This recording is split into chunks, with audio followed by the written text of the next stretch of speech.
Managing sessions in an activity. The process of managing sessions in a case or other activity type is very similar in CSNet 3.0 to earlier versions. To look at existing sessions, you click Here, and a list of existing sessions is displayed.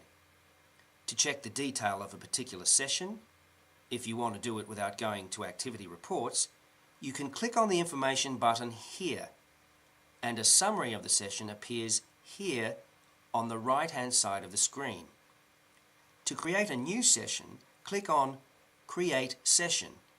Enter the session date, contact method, session type, the relevant funding tag if necessary, and record any general notes about the session.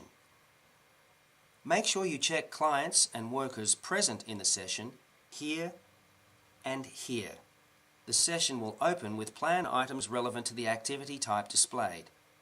As with version 2.5, you can assess strengths and needs, create plan actions, delivery on actions, and undertake reviews all in the same session if that is appropriate to the case or activity. You can create new actions in the activity by clicking here.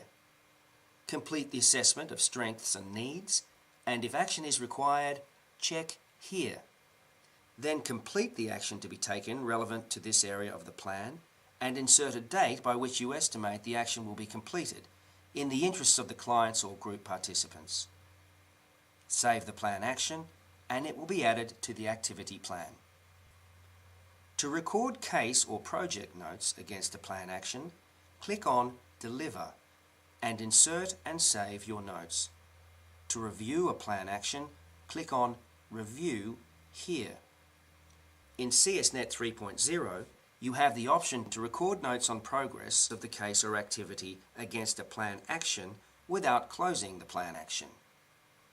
As the activity progresses, you can amend perceptions of strengths and needs here, and you can update the action to be taken here. The original text of these fields is maintained in the history of the activity, and the plan will reflect the latest review amendments.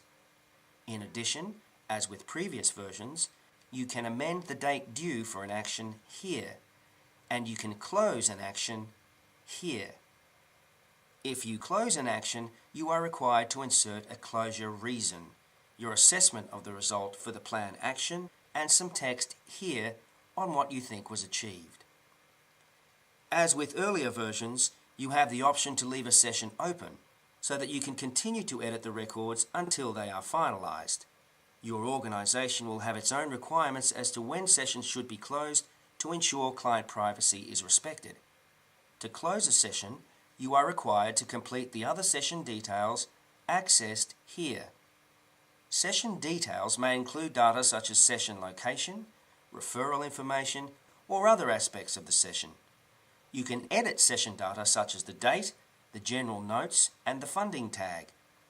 You are also required to include a start and end time for the session rather than an estimated total of hours and minutes. In version 3.0, for the first time, you can add administrative time to the session outside of the start and end time to reflect data collection time or non-contact tasks without needing to create a new session. Of course, you can also still create a non-contact session if you create a session with no clients or participants in the session. CSNet will report on both contact and non-contact time at activity and aggregated levels.